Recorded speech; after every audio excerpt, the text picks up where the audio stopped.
power on. The following is a presentation of the Sovryn Tech Podcast feed.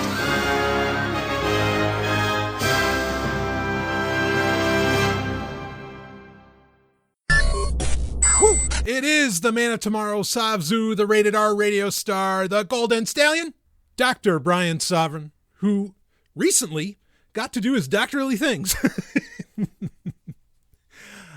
What you have here, what you are being presented with, is my appearance recently, and as in just this past weekend in December of 2021. That's when we did the recording and everything, and it finally went live on their own site. And we're talking about the Agora Podcast. Now, as you'll hear me talk about during this presentation in the Sovryn Tech Feed, as the goddess of love and logic, Ellen Sovryn, so kindly says at the beginning of these episodes, I actually hold the record of 3 times now for being on the Agora Podcast. The most times. And I jest about being on it, I'm going to try and hold that record.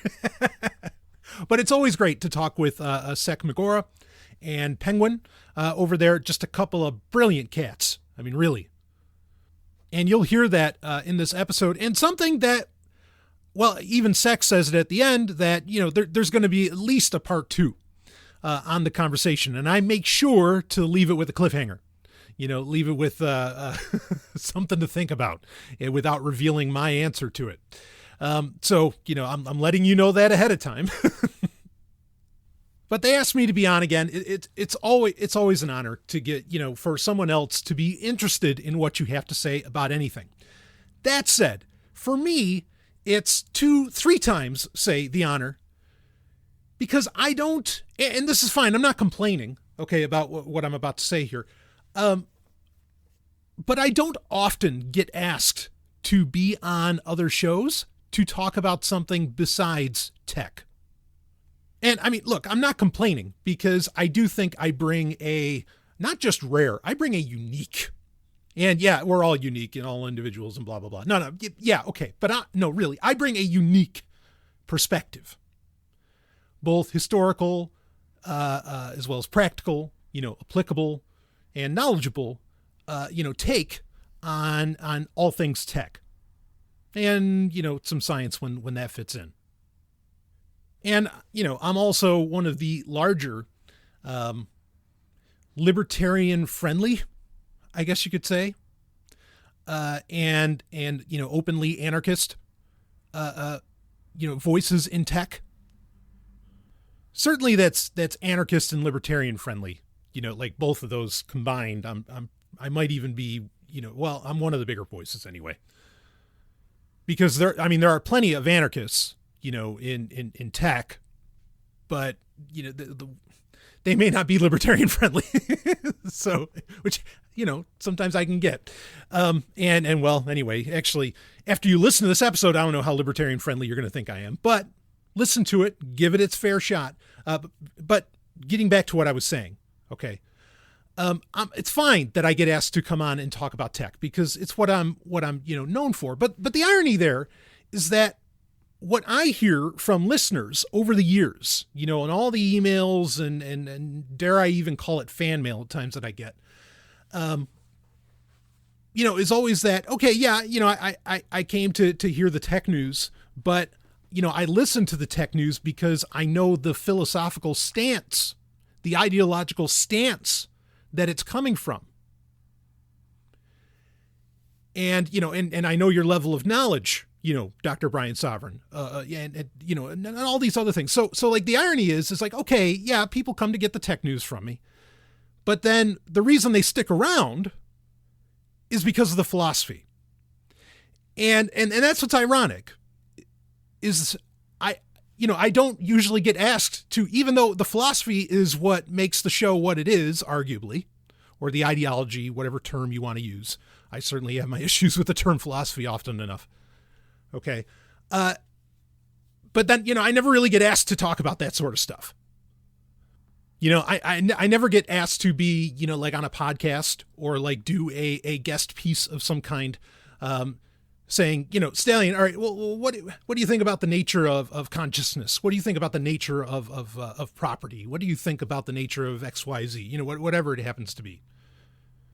And I've always found that to be, ironic.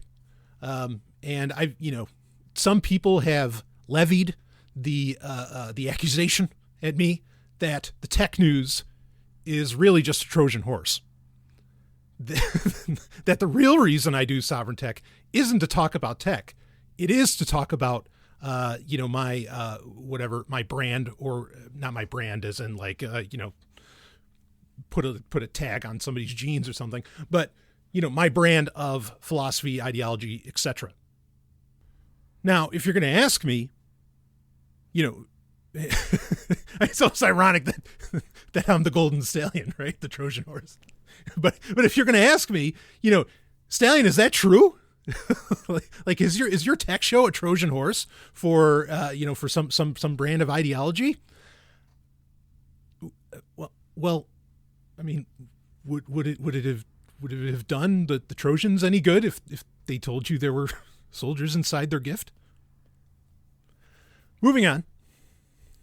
So this is where I feel triply honored to be asked to be on, and to even, essentially be, tangentially invited for a part 2, to discuss, this really core stuff, this really core philosophical stuff. Now, I mean, to be clear, like I have been asked in the past on other shows to be on, to talk about things other than tech. Okay. Some people might remember a couple little ditties called Empathon and Conspirathon. Mm-hmm. And of course I was honored by those as well. But this was, on the Agora podcast recently, which they titled it, and I put a link in the show notes for the original, the original version from, I didn't cut anything out, but the original version of the episode from their feed. But they titled it The Return of the Sovryn. So now the last time that I was on there, which was the second time, was Sovryn Strikes Back. So you can see the Star Wars theme running here, which is great, because obviously I love Star Wars and I'm well known for doing so. But anyway, I love the title because it kind of plays in a couple different ways, right? It's like it's a riff on Return of the Jedi, but then also it's like Return of the Sovryn. And I don't know.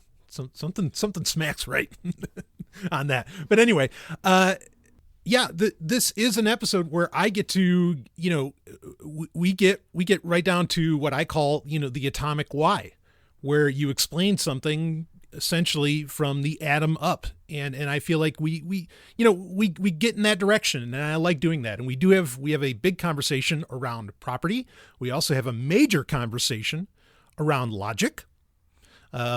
We have a conversation that leads into all kinds of other things. It eventually gets to AI overlords. So, there's still some tech in here as well.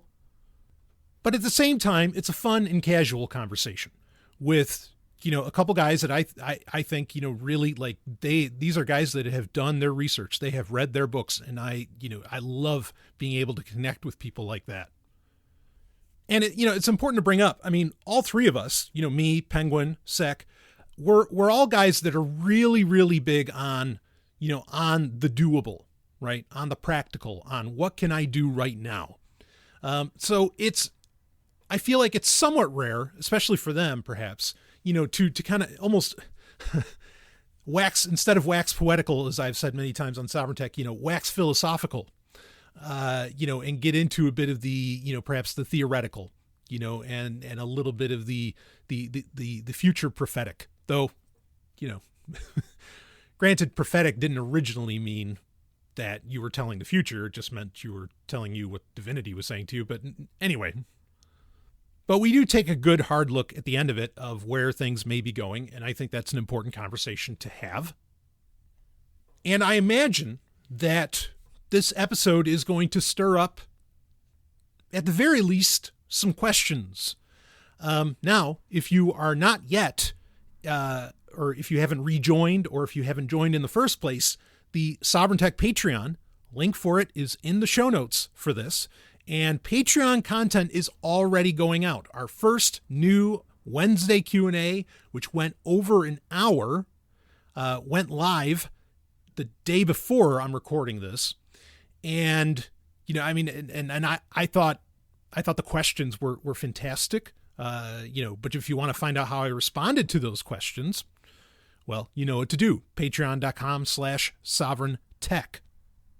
And then you also, when you sign up for that, you get access to the Discord server for Sovryn Tech, where you can ask the questions, that I'll levy, and would be a great place to have the conversation. And there's already great conversations happening there, but it'd be a great place to have the conversation that I think this episode could really inspire, or, at the very least to ask the questions, because there's actually a separate text channel in the Discord server where you can just put your questions, and when I get to a Wednesday Q&A, I respond to them, or I may respond to them with a live Q&A.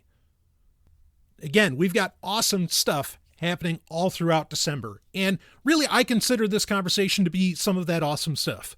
I won't spend too much longer here on the intro. Any further explaining, on any of the points that I make, or, whatever. I mean, you can, of course, connect with Sec and Penguin. They have, Telegram groups, all kinds of stuff, places to connect as well. But, you know where to find me. Right.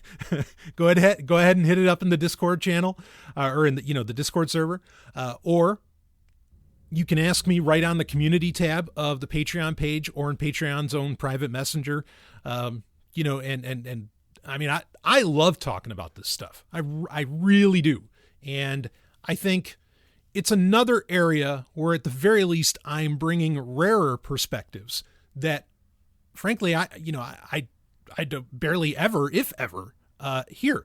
Now, that's not me patting myself in the back, okay, because, and I'm very clear when my ideas are not original. I say it all the time when they're not, and I usually try to give credit where I can. I mean, like the episode you're about to hear, there's going to be so many books and papers referenced. So, I'm not that kind of person. I think there are a lot of podcasters, a lot of authors out there who pretend that their ideas are somehow unique. That's not me. I won't pretend that. When they are unique, I'll let you know. Or at the very least, when they're not unique, I let you know. I am not Disney, okay? I give credit where it's due. I am not a libertarian author. I give credit where it's due. I am an author, though. I need to put out another book.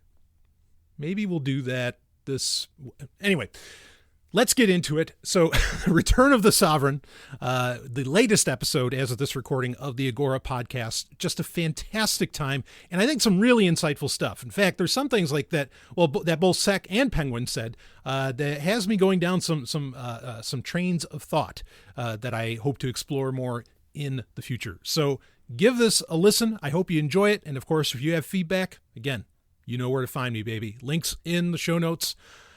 I will let, the episode, I'll let this whole episode ride out. I won't come back at the end with any further commentary as, I've done in the past, because I think this ends on a great high note, as well as a great cliffhanger, like I warned you. So I will see all of you on the other side. All right, welcome back to the Agora Podcast. It's Penguin, as usual, with my co-host, Sec Agora.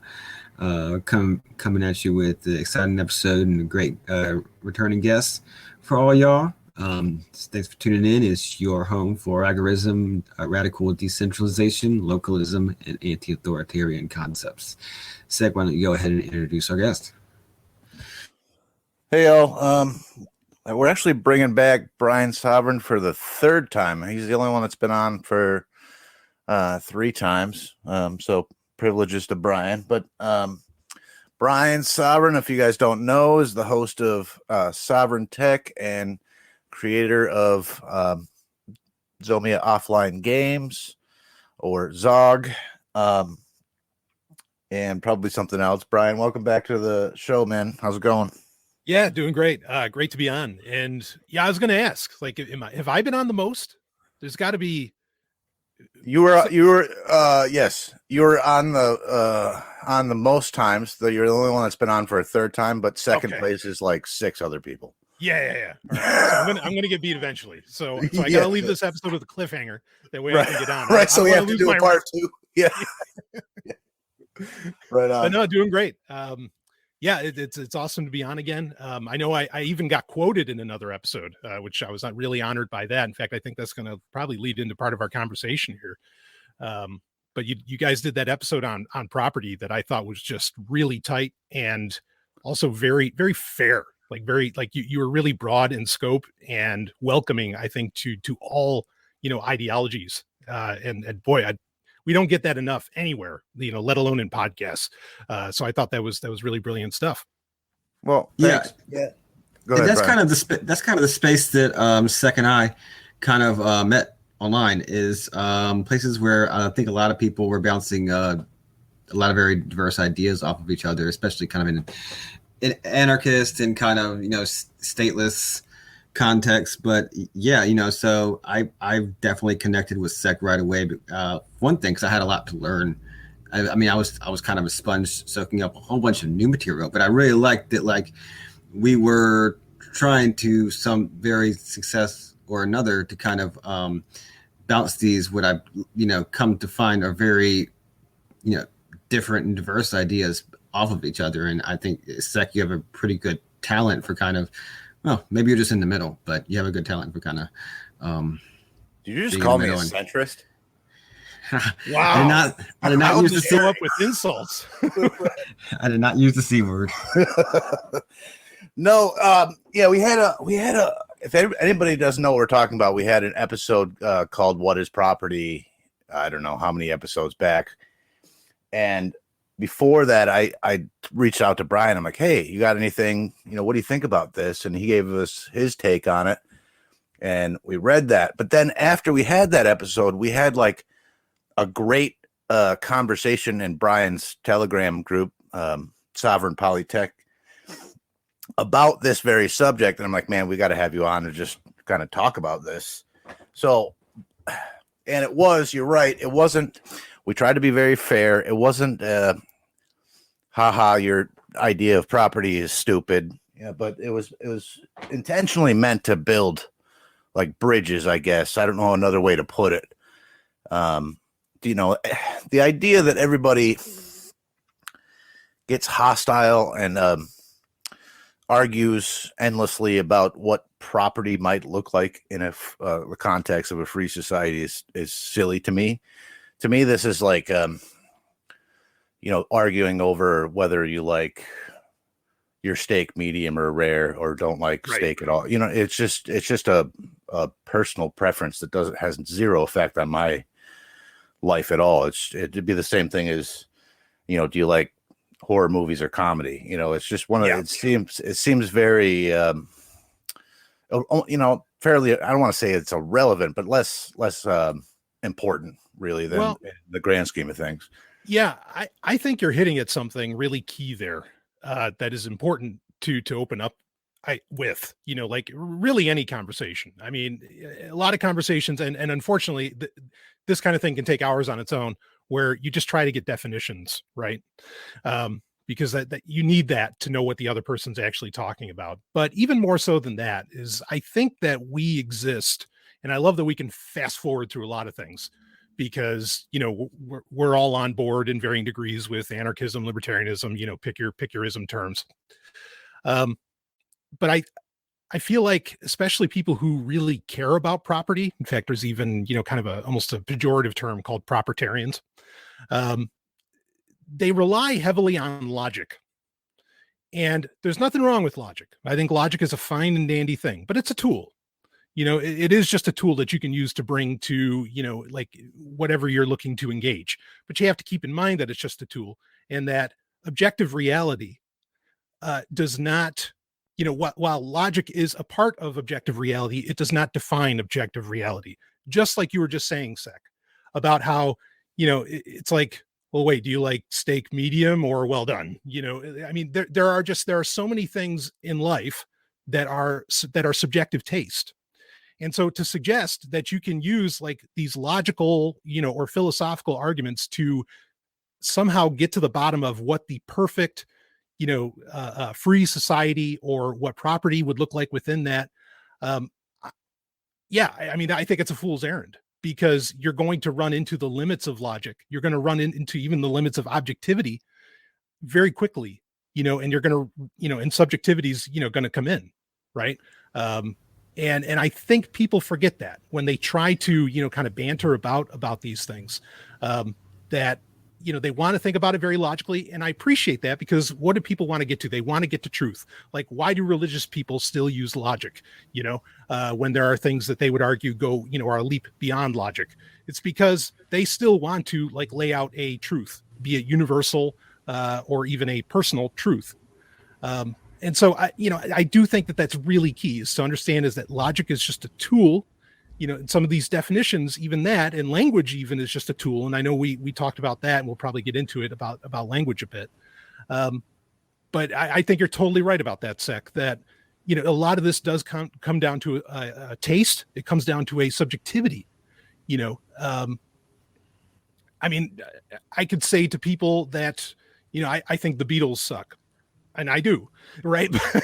But how can you say, oh no, you're wrong, right? Like that doesn't make any sense, because again, it's a matter of subjectivity.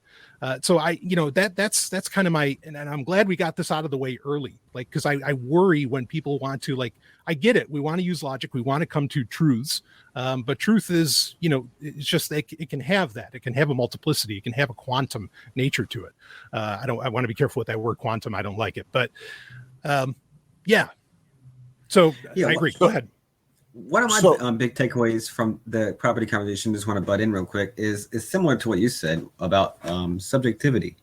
But I see property rights, or like systems of property rights, as being, or concepts of property, however you want to call it, as being instrumental. So people can come together and form bonds, or form a community or whatnot. And the property rights, they might have an end goal of what they want that community to look like, and the organization of property and general, like peer-to-peer governance or whatever, because we're generally talking about something like an anarchist like, kind of, stateless kind of context. So but the kind of there's a certain idea of an end, and it's not true for all of them, but certain ideas of a certain kind of end. I think everybody has somewhat of an idea of what kind of end that they want to, not an ultimate goal, but like a certain basic structure of the community, or a certain reason for forming the community.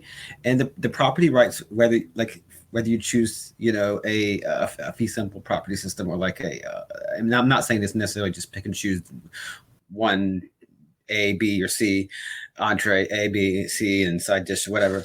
But like, it's instrumental into kind of creating that structure and those kind of human relations between the people.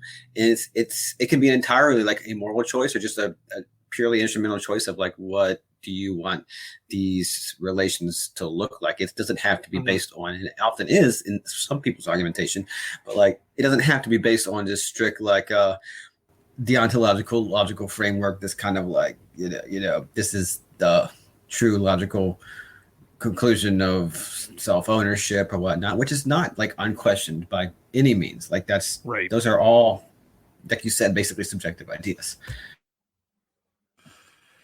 So I would even posit that one way to look at logic is a methodology to achieve an end goal, or to solve a problem. Does anybody disagree with that? That's like one philosophical way to look at logic. It's a method of solving problems, deducing. Yes. So I would even say that the idea that you can arrive at one system or one set of property norms, if your desire is human freedom and a stateless society, I would say that reaching one set of property norms, or one set of economic structure, or one form of societal organization is actually antithetical to that. So what I mean is, if you have a hegemony of, pick your poison, of property norms, if you have, if it's all homogeneic, it's not pluralist, if it's all one set of property norms or one set of economic structure or societal organization, that to me is not conducive, or at least lays the framework for state formation. Whatever that I don't care what kind of property or societal organization. I think if you use logic, for me anyway, and this is obviously subjective, but I would think having multiple competing systems and pluralism in property norms and economic structure and societal organization is much more conducive to maintaining a free society than reaching one set of these norms through some logical. So like to reach that logically, it seems illogical to me, because I don't think you would, if you wanted to maintain a free society, I don't think you want options, right? Yeah, I would argue that freedom is options. Like that, right? Exactly. That's the very definition of freedom, is having options. Yeah, I agree with you. And you want a diversity. You really don't want things to be one way. And I think this is, well, I don't want to get essentialist, but I mean, I do think it's one of those things that's pretty good across the board is to have some kind of diversity and some kind of diversification, because that allows for, resiliency when there isn't just one way that can fail. And that's kind of the key thing is, what happens, when it fails, right? And if everything's running in one way, I like that that things can get done in different ways, and that I have choices, when it comes to that. I think part of the problem, with logic, like you were saying, again, I'm not against logic. I think logic is wonderful. I think part of the problem is that logic is used for a lot of people, they use it to get to define what they would define as rational. And that's the key word. They want to define it as they want to say, okay, this is rational and this is irrational. But there's a pretty key problem there. The opposite of rational is not always, and careful with my terms, not always irrational. The opposite of rational can be non-rational. Non-rational is not the same as irrational, right? Like, there's nothing, you liking steak well done, or you liking steak medium or rare, like those are not irrational choices. It's a matter of taste. Okay. So, but yes. Right. So you would say that, okay, you could consider it non-rational perhaps. And maybe people want to get into arguments. Yeah, but you could die from the blood, whatever. You want to get into that. But that's a whole other conversation. But it's really, really important to understand that I think for people to understand that in these arguments, a lot of times it's people trying to, and they're usually using logic or some other tools, they're trying to get to rational. But most people, in fact, I've rarely talked to anybody who understands that, the antithesis of rational, they think it's automatically irrational, when that is not true. Like there is such a thing as non-rational. There's that space in between, those two extremes. So that, I think that's really important. But I think, and that's where we get into when people are saying, well, no, because I figured out this version of property rights, and it's rational. And so they instantly think anything that's not that version of property rights is automatically irrational, when that's not true. Like, okay, those property rights are rational for you, but to someone else, they're not irrational. They're just non-rational. It's just not rational for them. And one thing that they're missing is they're forgetting about their own subjectivity. Yes. So they are assuming it's, and I'm not even saying it's not rational, whatever they're choosing, but people often do. That's a huge problem. Right. Sure. People Exactly. often, They apply the subjective to the universal. Right. That's a huge problem throughout. I mean, I think that's the basis for a lot of problems, but yes. So if you came to a conclusion through rational means, you're still coupled with that is your own, personal preferences, your cultural upbringing, your individual upbringing, there's a lot of your own subjective valuation that goes into a rational decision. So just because it's a rational decision for you does not necessarily mean it's a rational decision that would apply to everyone. Exactly. You know what I mean? And you touched on something really great in that rational versus non-rational. I think that we live in an almost hyper-rational society in that we assume that reason, logic, and rationality applies to far more than it actually does. Most of the human experience is, as you said, non-rational. Yeah.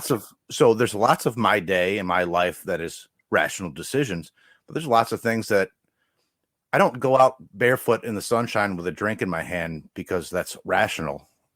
I like doing it. If grass feels good on my toes, that's not rational. I get a spike in my foot or whatever the hell, or, it's like there's endless rational reasons not to do that, actually. So I think that a large part of the human experience, and this could really bring us into a whole different topic altogether, but is non-rational. And I don't think rationality necessarily even applies to most human decision making. And I'm not saying that's even bad. I mean, that's part of what makes human beings beautiful. Yeah, no, I 100% agree with you. And I think even just this part, if people could just get this part, like there would be such a dramatic change, because a major issue, and this is something that, that I had hinted at in my, quote that you very graciously read in the previous episode about property. If you can accept that there are, again, what's good for the goose may not be good for the gander, which is just one other way of putting it, but that there is such a thing as non-rational and not just irrational. If you could just accept that, then, a lot of the punishment of these concepts of right and wrong, you're doing wrong, could fall away so fast, because that's the problem too, is that, rational and irrational often get equated with right and wrong. And when it seems like there's no middle ground in most people's minds. And sadly, I'll blame Aristotle and Pythagoras right here. I mean, I'm happy to call them out and just say, they fucked up everything because, one brought us like this idea that somehow the universe runs on logic, which it does not. And actually by Aristotle's logic, he thought that there were people that were from birth meant to be slaves. Okay. You want to call out Aristotle and say he was some bastion of freedom, you're nuts. But then also Pythagoras, who got us to think mathematically and to think that the entire universe, basically everything runs, on math. And that's nice. And that can help us with predictive results. I mean, that's the goal of science, is to, it's a model for prediction. What is going to happen when X and Y, come together. Sorry, but these are all, no, I didn't mean to interrupt you. Have you ever read Heidegger? No. You would really like Heidegger. Okay. Actually. I would recommend everybody read Heidegger on science and technology. But, okay, so Pythagoras and Aristotle, and also you could throw in Plato with his essences and true forms and blah, blah, blah. And we find the true form of a thing through logic and reason. These all are very good at describing a very small fraction. They do very well at that, but a small fraction of the universe, the human experience. Yeah. Math is very awesome. Absolutely. It does lots of things that we really enjoy, but that is not, that is a very reductive way to look at the things that you do. There's lots of, that is like a small fraction in the grand scheme of what it is to be a human being. You know what I mean? Right. Or how we interact with the universe and other people and all of these things. And it can't be reduced to numbers. And I think I'll take this chance to shit on the progressive era, but I think that was the project of the progressive era, was very much, and don't get me wrong, I don't mean anybody that has some sort of forward thinking views. That's not what I mean. Very specifically, the political regime of the progressive era was very much boiling people down into repeatable numbers and categories, and that was that's almost why you had eugenics programs in the late 19th, early 20th century. 100%. I totally agree. To me, that's like the pinnacle of Enlightenment thinking. Actually, it was just the application of rationalism to all of human experience and trying to create taxonomies for humans, and so you could have a reliable output and measurable, categories and that sort of thing. But that's again a whole different set of worms. But I think that is where we will have that conversation. I'll take every opportunity to shit on the progressive era. but I think that's where we're at as a society. And you said something to me, because why did you say it? Oh, because I thought everything was transactional. Yes. Yeah. So you said you're looking at things through, that's probably because you're looking at things through the lens of the culture you live in. And of course, but I think that this like hyper rational thought pervades everyone's minds, including anarchists, because of that is the culture we live in. You are what can be measured, Well, we value things based on their ability to be measured. Sure. Yeah. And the point I made to you, and that I think is worth bringing up here, even more than culture is certainly a major part of it, but even more is language itself. And I bring this up. I don't like bringing it up, because when you start talking about the ineffable, or when you start talking about, okay, well then what language should we speak, or something like that, or, well, let me just get to the point before I go further. So the English language, which is really taken over on the planet. French might take it over someday, but it's not anytime soon. But the English language is a mercantile language. It was a language that in many ways started, but then also thrived and continues to thrive as the major language of trade. And it's not surprising to me that that people, and I've been there too, I'm not acting like I'm some kind of grand angel above it all or something like that, by no means. But I think that the English language itself lends to the idea that everything can be quantified, and that, everything is transactional. Even like the idea of self-ownership. I'll say it, and this isn't anything new. I've said it on my show Sovryn Tech for many years. That term, that phrase, just makes my skin crawl. It's even within using English as the base. It's a contradiction. And it's not a contradiction in that it's like somehow a paradox. It just doesn't make any sense. So language is a major issue in that, and I don't think, again, many of us don't think about the power of language, right? Because language defines everything in our head, in our inner dialogue, inner monologue.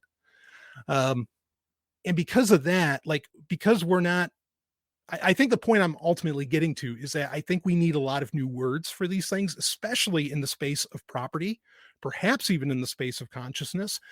We need new terms that we just don't have. And the problem is that's kind of a failing thing, because, okay, well then come up with the terms, or, whatever, that doesn't really solve anything in the here and now. And I know all three of us are really big on solving things in the here and now for ourselves, so it's I feel like it's very pie in the sky, but I really do think that it's an issue that our language just sucks at being able to define, both, the human experience, as well as, in some ways, I guess, even the nature of the universe.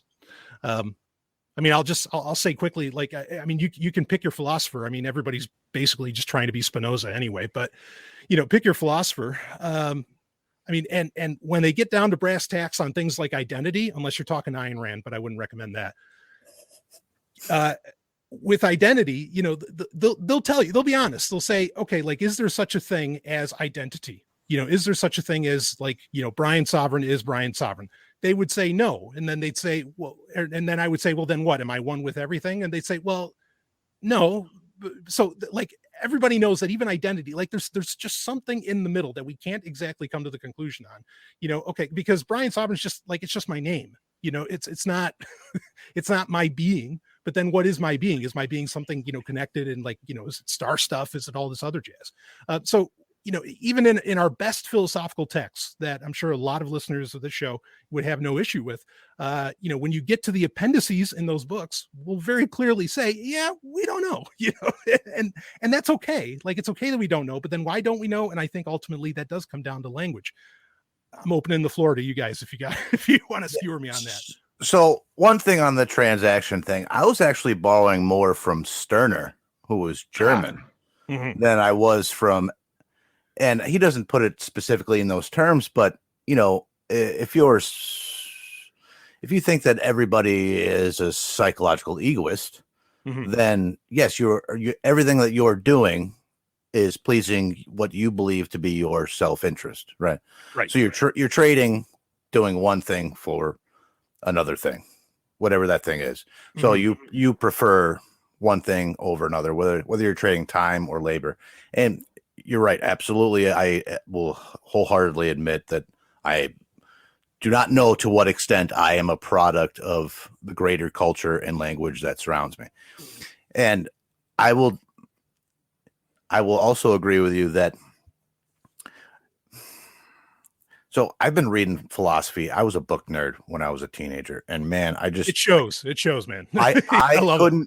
I wanted to know what the universe, reality, consciousness was. I was also taking a lot of mushrooms at the time. I read so much philosophy, dude. But then you get to a certain point where it's like you said, you get to the end and you're like, wait a minute. None of you really know what you're talking about. Like, you're presenting things, and a lot of them will present them as this is what it is. And it's like, well, no, like here's what this other guy said. You guys have been arguing about this for like 3,000 years. Like, none of you really know. You're all just taking like basic guesses. And you were alluding to, we do not know to what extent, and I think the closest to get there was Stirner, but we don't know to what extent you are the self or the product. Like, are you, just a greater part of the totality of the universe? Are you the universe experiencing itself subjectively? So, like, you don't know nobody knows where that line is, like where the self ends and where things like culture and, like you said, language forms the way you think in your head. So how can you have a self if the way you think about yourself is created by the greater culture? So it's like, where is that? No, the thing is like, nobody knows. And that's awesome, actually, because there's like mystery to the universe, like we don't fucking know. Nobody fucking knows. So, where do you go with that? So then it's like, well, what is consciousness? Nobody knows. The much smarter brains than ourselves have thought for a long time, and nobody knows what consciousness is, what the self is. They don't know. So I also don't necessarily like the term self-ownership, just because it's weird. I'd prefer something along the lines of exercising autonomy, or just a different term. The term itself is just, I've used it before, and it's very odd to me. But right, because like, what is the self? And then also, even if you go by like a more traditional logical definition of what the self is, how can you transfer? Like, ownership is implying that you could like sell. Like, how do you transfer like a free being like that you get what I'm saying? It's like saying a free being is a slave because they can transfer it. Just there's so much wrong with that. Anyway, sorry, didn't mean to cut you off, but no, absolutely. Yeah. When I brought up that term, I actually was specifically talking about like a specific school of thought, right, in like basically libertarian spaces. And again, like, that's not exactly, you're right, it's an odd term, and maybe I would have a few different qualms, including the one like transferring ownership. I've seen the argument that the ownership, I don't know if this is really the intent of whoever started down this path, but like, ownership implies transferability of the ownership rights, and then and I think it was a communist arguing with an ANCAP or something, and and I mean, that is true though. I mean, ownership does imply that, and then that's just qualms. There's could be qualms for the religious. There can be qualms for all sorts of reasons. But it's also just a weird kind of clunky term. Because I will say, reason you mentioned. Go ahead. I will say this though. I think they meant well in trying to to create that term, because it's exercising your autonomy. I have the greatest control over my own bodily autonomy. So I'll give them the most charitable take.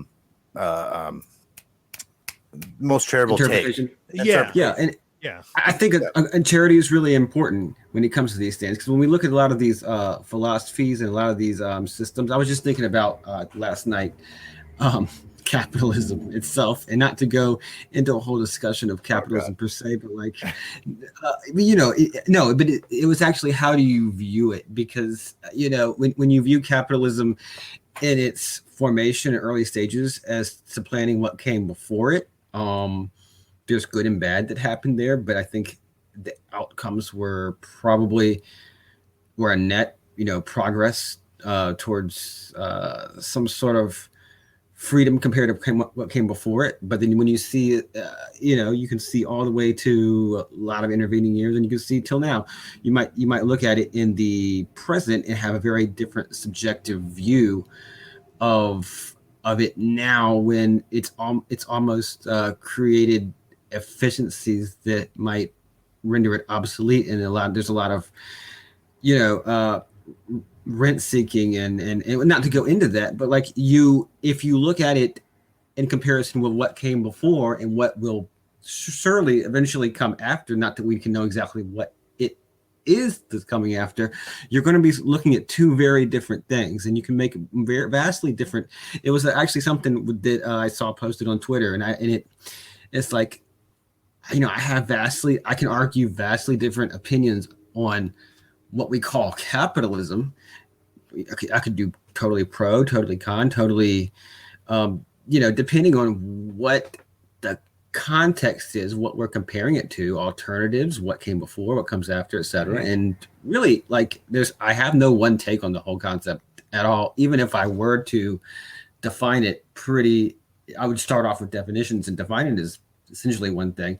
You're looking at something from vastly different, just like you look at an object from a completely different perspective in this as a silhouette in the sunlight, or you seeing it from top down, or just seeing it inside out. It's like you can actually be looking at the same thing and describe it in many, many different ways. Yeah, I don't know that we know what's supposed to be next, or what is next. I mean, even Karl Marx, basically thought that capitalism was a necessary evil, right? Like that. Okay, this is part of the evolution. Like, we'll go through capitalism, it'll get us to a certain point, but then we get to the next point. In his mind, it was communism. Do I think he's right? Well, I think they're all concepts from like the 18th and 19th century. So, and we live in a wildly different world than the 18th or 19th century could have, other than maybe Jules Verne could have imagined. I hear that. I'm going to posit something here, in that, with the language problem that I think exists, not everyone has to agree with me, but a different term other than ownership, I think that could get tossed in, would actually be stewardship. And self-stewardship, granted, you got to define what self is, but self-stewardship, there's a little more sense there of where you are. And that gets into, like the concept of property, where property is being based upon the respect principle, instead of it being ownership. And in this case, it being stewardship, where it's not about this is mine, but instead it's about taking care of something. I think that opens up a lot of other doors. And I think it does end up with a lot more options, even within the concepts of property, be it private, personal, there's a lot of different types of definitions of property that philosophers and economists have. I think that word alone can really change things in how we think about it. There's a guy who I just love this guy who I met in New Hampshire, and he had this house, very old house. I mean, or not old as in like in Europe, where they're thousands of years old, but, old America style, where maybe they're 300, 400 years old, something like that. Right. And it was like a converted barn. And the guy said to me, and this was years ago. I was at a party for him, and he said to me, he says, "You see this house? It's like, this house is beautiful." He says, "I don't own this house. I'm a steward of this house. I'm taking care of what came before, and this guy's a full-on libertarian, by the way. But I just thought that was such a beautiful way to think about it. And it really did change. It changed a lot of the underlying concepts of what to think of property, but then it didn't so much change, I think, the end game, which is something is being respected and taken care of. And it's being considerate to other individuals. So I think I would toss that in there. I kind of wish Stirner went in that direction. Stirner, I think his concepts of everything being transactional, like I see all property as my property, right? I think underlying in Stirner was the idea that an idea that is paradoxical, where he looks at everyone else, like he thinks of himself as the most important being in the universe. But then he also thinks everyone else is too. Now that's paradoxical, because you can't be the most important thing in the universe and then someone else can also be the most important thing in the universe. That doesn't seem to make sense. But I do think that that's a case where it is a paradox, and we do well to open our definitions of things and our theories and concepts and philosophies and ideologies into the importance of paradoxes, emergent properties, and so on. I just said a ton. What do you guys got? Well, just to kind of bring it back to some real examples that are kind of close to us and present. I think, for example, the modern libertarian focus on property, private property, there's been a focus on the kind of libertarian or right libertarian, just to kind of separate it from the explicitly kind of left leaning or I think we all have a general idea what I mean by that. Like you mentioned, proprietarians and whatnot, that might have a little more specific connotation. Where does that come from? I think that largely comes from, you could say a variety of things, but I think a lot of it comes from this idea of scarcity. So it's this, get off my property, it's mine, I want to own it, I want to have full rights to it, rights to do anything I want, a lack of regulation or oversight by some kind of sovereign entity or democratic governance or whatnot, and something that gets kind of tossed around is this idea of radical individualism, and I want to have my place in the country where nobody can bother me. And I think we can look at that subjectively as that's a reaction to the scarcity and the demands of keeping property secure and to kind of keep your rights over it while complying with governing entities that basically claim sovereignty over it and over you. And increasingly so, increasingly the idea of a regulatory state, is something this, in the broad scheme of things, just became feasible and just became really something that's touching our everyday lives in multiple levels. In the grand scheme of things, that just wasn't a thing until, well, I would argue 190, 80 years ago. And, this idea that that either the technocratic government or the bureaucracy or the demos, the democratic majority is having some kind of say, or that there is just increased competition and scarcity among people. I think it's kind of a reaction to that situation. Yeah, I'd even argue that our modern concept of property comes from, 200-300 years ago. I think the Black Plague essentially gave us our concept of property, because when millions of people died off and there was suddenly, wow, I could own 3 houses, because my neighbors are dead. And that's when things like title, things like regulation around what you own, and the idea that scarcity was the thing before then, certainly. But I think, the idea that you could have more than what you had, direct control over. I guess that would get more into a definition of personal property, like something Proudhon would talk about. But and you as Go not ahead. like a member of a nobility or something, just to Right. be clear. You was a member of basically as a commoner. Yeah. Yeah. So I think that's really where our, like, the modern, like you said, the right libertarian concept of property really came from, is that suddenly I could have so much. In fact, it's ironic, or it itself is, yeah, ironic, I think is the right word, because, you're right that it's based on a scarcity, like that a lot of concepts come from this perceived scarcity, or real scarcity. But I think our concepts of property and regulating around it and wanting to have justice around it when that regulation is broken. Again, when you're disrespected, what happens when you're disrespected? You seek justice as a human being. Like that's a basic need. I think it all started right there. And because that was the first time that people could really have like so much and it's so much that they themselves could not control. And so, that's when a lot of title systems started. Granted, the Gutenberg press helped out with that because it became a lot easier to print out, an ass ton of titles. But I mean, it's not to say that there weren't titles before then. There were, obviously, in the nobility and so on. But like you said, Penguin, I think, the idea that it suddenly became something the commoner had access to. Yeah, absolutely. Why? Because, I mean, even the Black Plague didn't care what you were, unless you're somebody that actually washed your hands. It didn't care what you were, noble or commoner or whatever, so there was plenty for everyone in Europe. And then that, because I don't see it as a surprise. You read like, what's the guy, Mark Skousen, I think it is, the guy who wrote the 5,000 Year Leap, where he talks about, like the amazing, just dramatic shift that instantly happened with the American Revolution, with the founding of the United States, that, suddenly like all these concepts of freedom that we come to understand, like property, and basing it upon that, and everything from John Locke and all this stuff. I don't think it's a surprise that many of those ideas came out after the Black Plague. Because that's an amazing hypothesis. Yeah. So, I mean, it is a theory, and I'm not saying that I originated it, but I definitely, like, in my mind, that's really where that all starts. So go ahead. Well, one thing, it's actually Cleon, Cleon, the other scout. Cleon, yeah. Thank you. Yeah.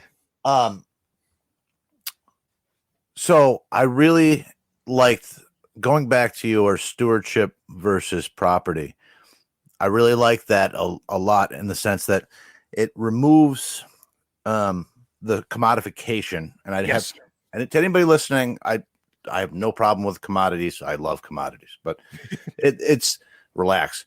But it removes the commodification of land, and it kind of brings back a sort of a holistic relationship with your dwelling or the land that you live on, more so than sort of a real estate commodity that you're buying and selling and trading back. And here's a quote from a song that I really like, and it says, "We sigh and say another modern man, one of property, not land." And what he's saying there is, like, we used to have like a relationship with the land that we lived on and controlled, and now it's more of a commodity. Now, to your hypothesis about the Black Plague, mm-hmm. I would say that actually decentralized. It depends on how you look at it, right? But yes, it allowed for people to own. It allowed for more people to own multiple dwellings, right?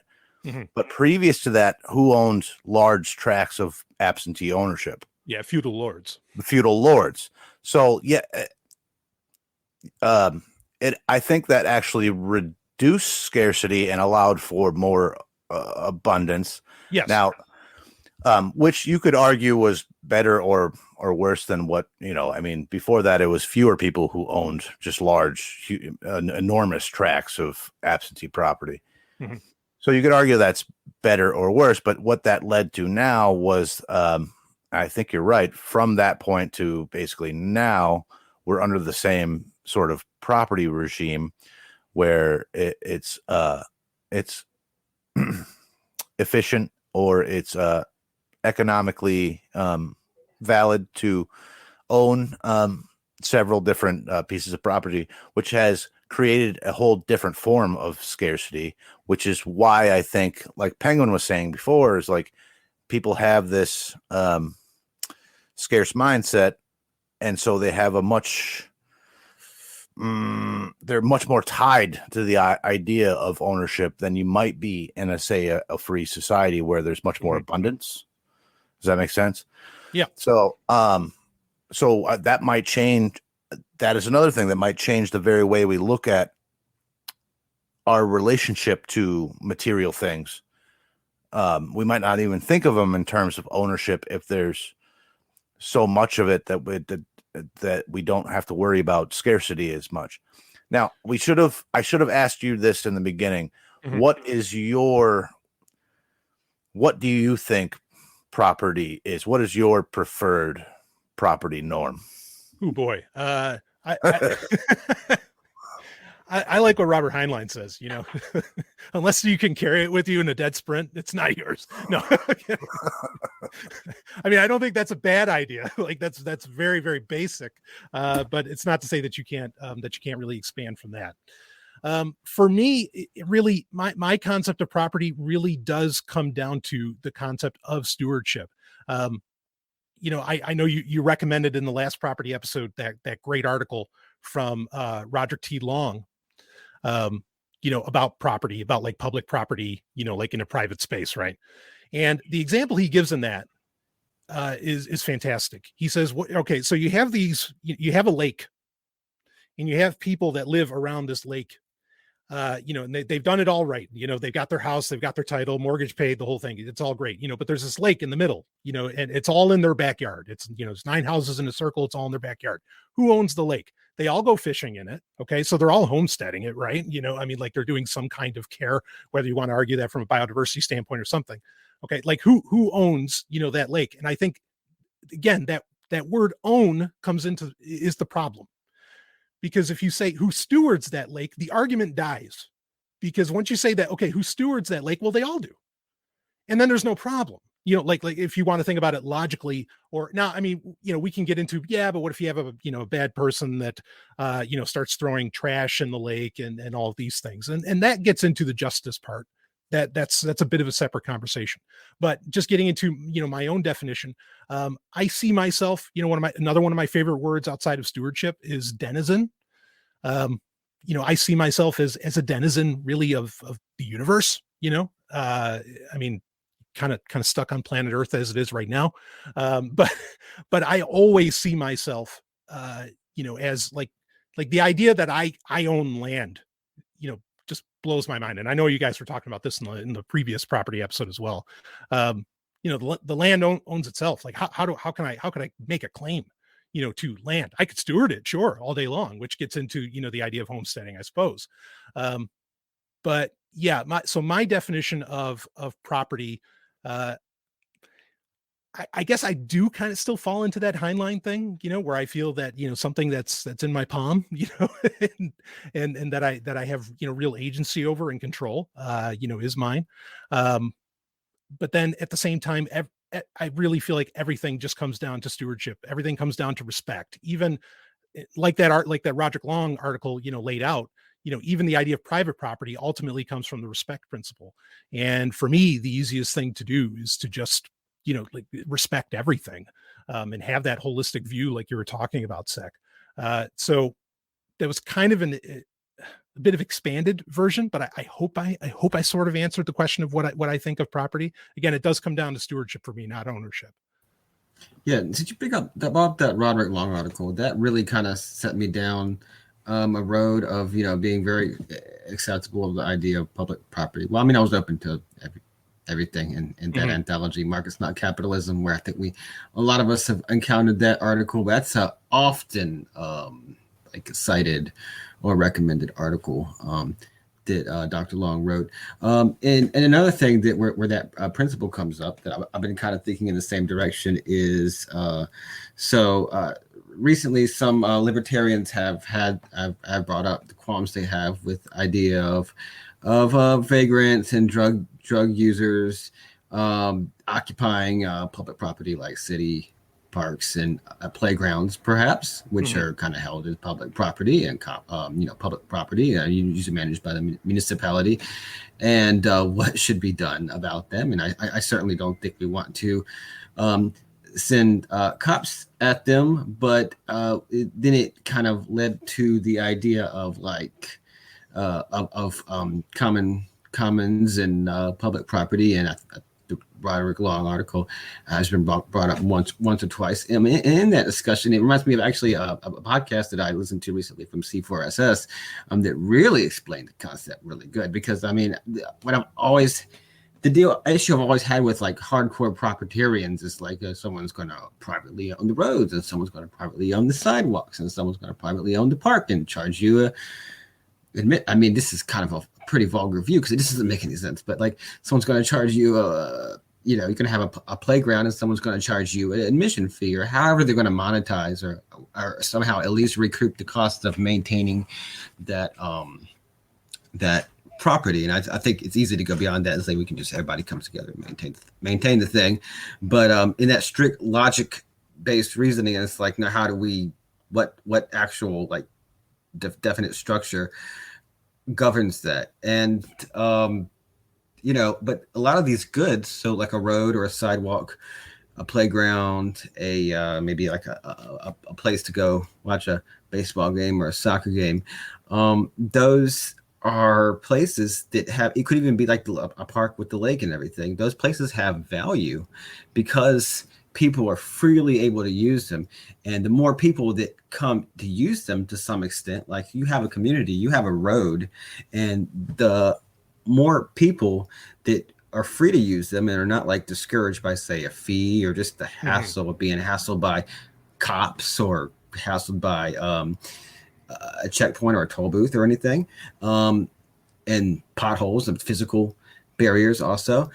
So that requires, of course, upkeep and investment. But the more people that are freely able to use that up to a certain capacity, like physical capacity extent, the more value that property has. So the more value, you don't go to a playground so your child can play on the swing set alone. You go so the child can play with other kids, and maybe you as a parent can talk to other parents and whatnot. And you can go on down the line, so on and so forth. So that really, and I think that's often called a club good. It's a rivalrous good that increases the value or whatnot with more admittance, the technical economic term. But it really shows the idea that a certain idea of that the whole world is going to devolve into fee simple property is and everything's going to be claimed or homesteaded or have a title attached. It's kind of silly. I mean, I think we don't have that now, and I think anybody would understand the benefit of having public parks, playgrounds, and whatnot. And it just as fantastic as the idea that everybody will form community where all property is held at commons. I think the emphasis that we see on property and people claiming their stake and ownership, or what you might call stewardship of things. I mean, I don't see that dissolving or disappearing anytime soon, despite a very small minority of people ultimately holding views like that. Yeah, I think. Or Sec, did you have something you wanted to say? Yeah, but it's a long rant. Go ahead. Okay. So I'll make mine quick, and because I'm dying for your long rant.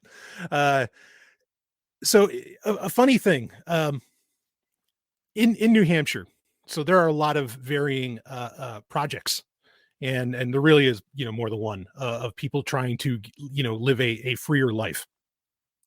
So there's a very famous town called Grafton. It's very backwoodsy. Okay, has very few regulations, and a lot of people moved there a few years ago to try and really like take over, and I mean this in a good way, try and take over this town. Like they got involved politically, whatever, and they kind of took over. And anyway, there's actually entire books about this.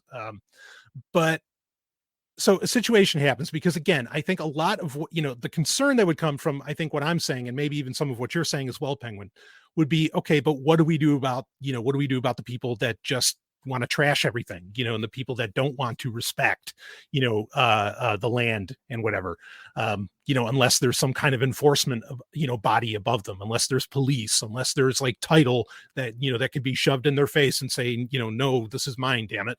Even though it's just a piece of paper. I don't know how that works, but, so like what happened there was you ended up with people actually doing sort of what we're talking about here, where you had people living a lot of different lifestyles in this one town. And it's interesting that there were people, speaking specifically of the trash, who, what they wouldn't do. Again, they're living in this town, very rural. They wouldn't cover their trash. They just wouldn't do what we would call best practices, especially when you're near the woods. And I'm pretty sure some people died, or at least one person died. Other people were injured because they started getting mauled by bears, because they just wouldn't take care of their trash, and I feel bad for them, of course. But at the same time, here's the thing, like the closer we can be to nature, like nature will dish out its justice. Okay. What do we do about the people that just trash everything everywhere? Don't worry. The bears will get them, we don't have to have police, the earth's going to take care of itself. The earth really doesn't care, about you ultimately. And of course, well, I don't want to get into that line of thinking that we're on like spaceship Earth or something, but in any case, like I do think that there is a certain natural justice that can occur, that if you don't respect where you are, like it's not going to respect you and you'll pay the price. I don't want to be like heartless in saying that, but I also wouldn't pretend to, put my title in front of a bear and say, no, Grizzly, I own this, right? Like that's outrageous. It's going to look at you like a four-legged idiot. So anyway, I just want to because everybody worries about the justice part, and I understand why everybody worries about that. But at the same time, I'd anyway, that could be a whole other episode getting into the justice part. But I think you brought that up. Yeah, I think, I really haven't been going on the line of thinking, except for the actual example of a big, controversy and whatnot. But I think that should be emphasized, because I wasn't trying to emphasize that part, that people really do obviously care. And this should be taken seriously, because not everybody is maybe, not everybody can be on board with kind of certainly a very radical but not utopian vision of abolition and anarchy and whatnot.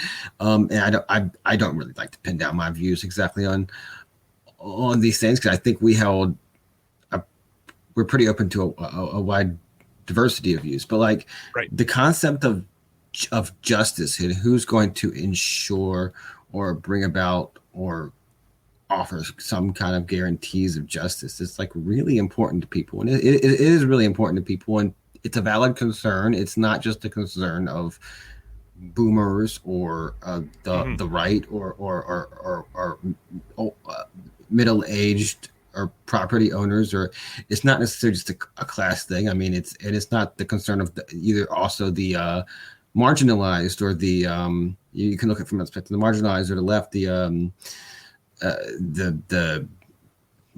least fortunate among us. It's a concern that I think anybody has, and some people kind of can put it aside and see past it or come up with alternatives. But I mean, the idea of dishing justice, that not dishing out, just want to say dishing out justice, but who will render justice, or who will how will we create a structure to ensure that? I mean, it is a valid concern to come into people like us that want to see the hierarchical structures of the state and authority and question those and want to see them probably crumble. Mm-hmm. All right. First off, I want to say I'm for unleashing the homeless on the cops. Just for the record. Not the other way around. But tell us how you really feel, Sec. I mean, come on. Don't hold back now. And the article we've been talking about this whole time is Plea for Public Property by Roderick Long. Just anybody that wants to go check that out. That's not the Unleash the Cops article. That was Roth. No, that would be Roth. Yes. Rothbard. But yeah. Late Murray. But so I think a lot of what we're discussing that nobody's really mentioning is it comes down to scale. Mm-hmm. So I generally accept the tragedy of the commons.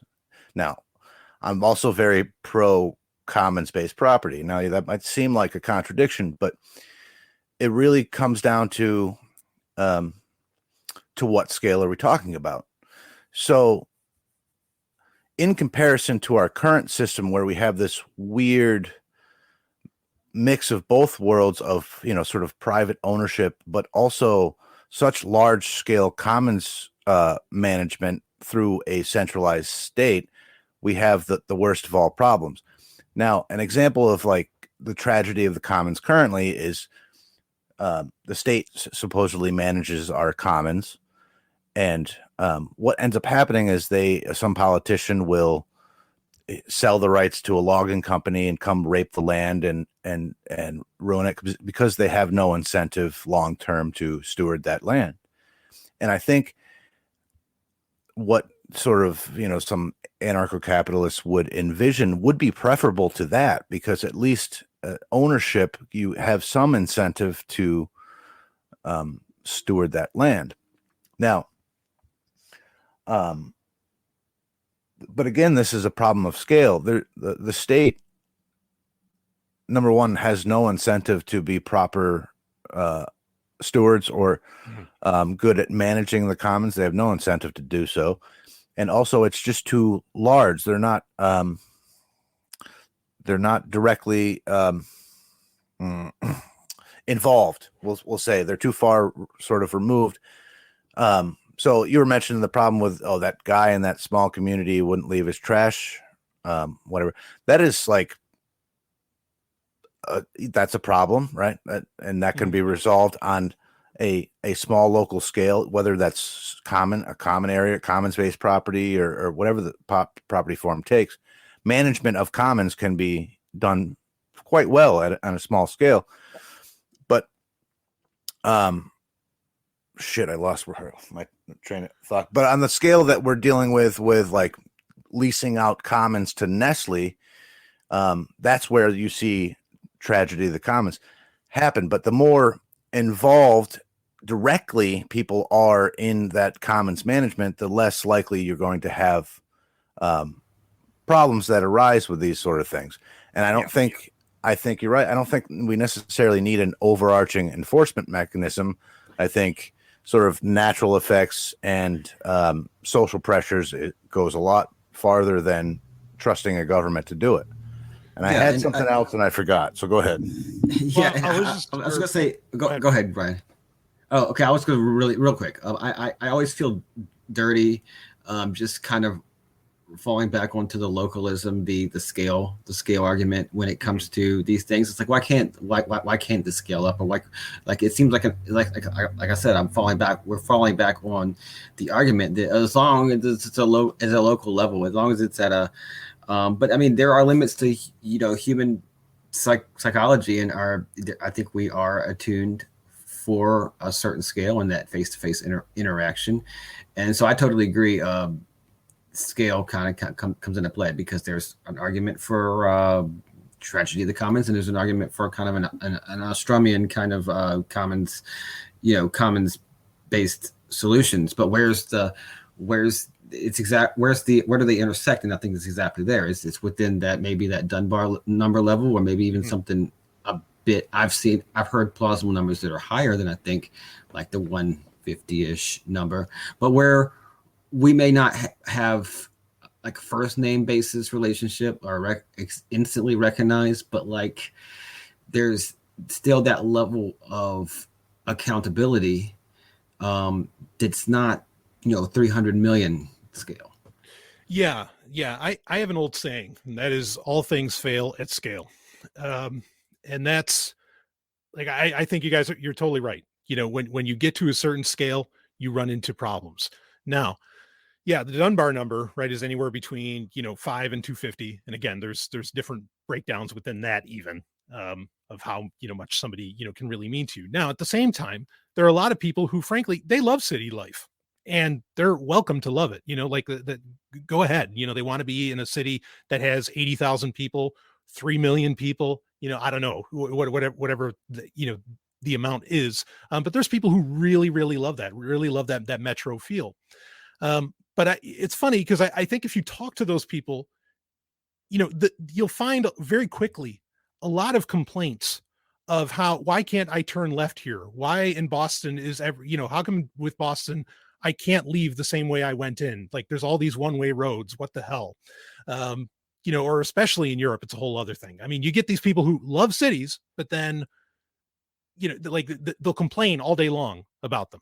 Now, where I think the heart of the complaints come from is that most cities, and this includes cities in America, most cities were designed from the start of their roads were designed for one purpose, just like in America, actually, our entire interstate system was designed to move militaries. Yes. Like that's why you have like a town center. There's not a town center for everybody to get together. There's a town center for the military to move out from with direct orders. Okay. And that's been true for hundreds and hundreds and hundreds of years. Like, I mean, that the very first concept of the modern city that we have, I don't mean like Alexandria, even though parts of that would certainly count in as well. But I mean, your modern cities starting with, say the Renaissance, all of those cities were built with that concept in mind, is how quickly can we get a military in and out from this city. And so everybody says, boy, it's so hard for me to get to the donut shop, or it's so hard for me to do this, or boy, the piping just sucks here, whatever whatever they're complaining about. I think all of it comes down to the fact they don't realize that at the very bottom level, at the beginning, at ground zero of that city, it was all about authoritarianism.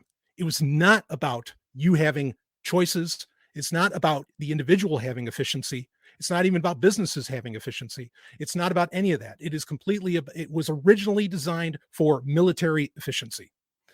And so, when we say look at the city, look how everything, cities are so bad. Cities cause this psychological issue. Cities cause this, blah, blah, blah. I think that we could get to a point where you could scale above, like the 250 number. I think you could live in a city that maybe had 70,000 people, or even, I don't know, 1 million or something like that. But that city would have to be unlike any city ever made. It would have to be like a completely new concept, and one that is not based around domination, one that is not based around, okay, how well can the police or the military get around in this city? And I mean, I'm not making that, like, this isn't my, or parts of this are my theory, but the idea that that's what cities were designed to do, that's fact. And I think that most people just don't realize that might be the problem, because again, it wasn't built for them. So I'm open to people having more, to living more, having the convenience of the market, having the convenience of all these other things. I think that's fine. Can they go above Dunbar's number? Sure. But I think it would be unlike anything they've seen before, and anything that they're living in now, but it would still have the benefits. So anyway, just putting that out there. Well, I mean, I agree. I think, number one, you're absolutely right about the cities. They're all designed by governments to achieve government ends. Right. And these things might look very, very different if they were sort of cobbled together or self-managed for, individual benefit and mutual benefit. So you might have it might look very different. Now, on the Dunbar, we stick to we're very decentralist and localist, and we like the Dunbar's number too. And to anybody listening, or to you, just to be clear, it doesn't mean you can't interact with a lot of other people. It just, the way I envision it is less of as more horizontal. So I don't even like using that word, but sort of a mesh network of people. So you got, it's bottom up. It's self-managed. So you got a very, local sort of community, but then, and you interact with each other to handle the basic things, the day-to-day stuff, and a lot of trading. But then also for other things, you're interacting with lots of other. I mean, it's going to be the internet age. You're going to be interacting with lots of other people. But for the most part, I think most things would, start out around a smaller number and then sort of stack up like a quilt, out from there. You know what I mean? Yeah. Yeah, so we should be clear that this is, we have units, we have neighborhoods, we have family units, and this is like a scale at which we can engage in like easy exchange, mutual aid, on the initial, the vast majority of it would happen probably at that level, or maybe one level up above that. But like I said, easy exchange where there's high trust and there's low friction in the exchange. I was trying to think of like in basic community relations and governance issues. And we say governance, and we're not, we're talking about governing a community in the area occupied by community of this size. Really, one way you could look at it is it's at a scale at which, and this is not like the main way I look at this, but like a scale at which above that level you start to get the needless intrusion of politics, kind of in the pejorative sense. You know what I mean? Like once you get above that, you start getting people representing other people's interests, and you start getting interest groups and blocks and stuff like this. But at this level, you're still dealing with the kind of the interpersonal and sort of a community interdependence, and just kind of like seeing the person, like you see the person walking down the street. So how badly are you going to wrong them, or how many names are you going to call them? Generally, when you have to do that versus in kind of the higher scale situation. But of course, we have mechanisms to, as you get bigger and bigger and bigger in scale, we have mechanisms that allow us to deal with people, but there's a lot more friction. So in like terms of exchange and at some level, you might have with your family, like a gift economy, and with your close neighbors and friends, you have a gift economy. You give freely, and there's no explicit terms of exchange. And then obviously when you get up and to some level of familiarity and identity, and like just various whatever like emergent kind of like trust system, you might be able to sell on credit. And then some level of an absolute stranger from afar, you're unwilling to sell it on credit. You have no idea who this person is. Do you ever see them again? They come from a foreign land, and so it's cash only. And that's how we talk about in terms of exchange. But same with mutual aid. You can definitely have wider mutual aid networks, but people will be much less apt to kind of, in many cases, to do like day-to-day mutual aid with people that they don't interact with. Mm-hmm. Be like the situation like now, like, you're giving charity, but how close is it going? But natural disaster comes, boom. I mean, people are given like they did with the tsunami and with all the earthquakes and whatnot. So, there's mechanisms to operate these things at all different levels of familiarity. But I think at the base level, the most frictionless kind of interactions are at that low number, 300, 250, 350, who knows? Yeah, I would definitely recommend. We've tossed out quite a few books and articles for people to check out. Charles Eisenstein's Sacred Economics is a phenomenal read. I mean, because you brought up, Penguin, you were just bringing up like gift economies. Charles Eisenstein, to my mind, what I know of him, it seems pretty clear he came from like an ANCAP libertarian background, because he readily quotes Murray Rothbard and knows him like intimate, like. He knows it in a way that at least at some point he believed in it. And I think that's worth looking at. And certainly he gets into Dunbar's number, as well on that. The thing is, I think the powers that be, they, them, those, I think they know all this. And I think this is why they are in a incestuous relationship with Silicon Valley, with the tech giants. And I think that this is the big push behind artificial intelligence, or should I say specifically AGI, which is artificial general intelligence. You're kind of Skynet, at least in ability, maybe not in outcome. Because I think they're recognizing that they can't maintain the way things are. Like, things are just falling apart. We only have to look at the supply chain, and it's their fault. But at the same time, I think, they know they don't know what to do. And I think they are hoping for a hyperlogical being, a hyperlogical entity, that being, this AI overlord or whatever, to take care of it, to figure it out, because Big humans computer. can't. Yeah, but It's- the problem there is I think this goes full circle to what we were talking about at the beginning, is that there are limits to logic. Like a hyperlogical entity cannot solve everything because the universe is not entirely logical. In fact, the universe, kind of to quote Dune, the universe is always 2 steps ahead of logic. So it's another recipe for failure. And what worries me even more is that I have heard ANCAPs, libertarians, who have been very, very positive about having a hyperlogical AI, a super intelligence that can, because their hope is that, well, that AI will know that the government is unethical and shouldn't exist. And so, get rid of that. But then again, they're counting on a keyword hyperlogical, entity. And I see that as a, like that scares me, for one, because I didn't agree to that, to have a hyperlogical entity control my life. And it's not because I'm stupid. Actually, I think I'm far beyond, any AI. I think any human, there's a favorite saying of mine, which is that artificial intelligence is no match for natural stupidity. And I believe that wholeheartedly. Kind of like, I mean, it's funny because like the way that the human brain can work, I think parallels so well with the quilt analogy. And I like that you had, Sec, the idea of the quilt, it being horizontal or parallel, right? Maybe parallel is the better term. And, our brains are parallel processors that are, second to none.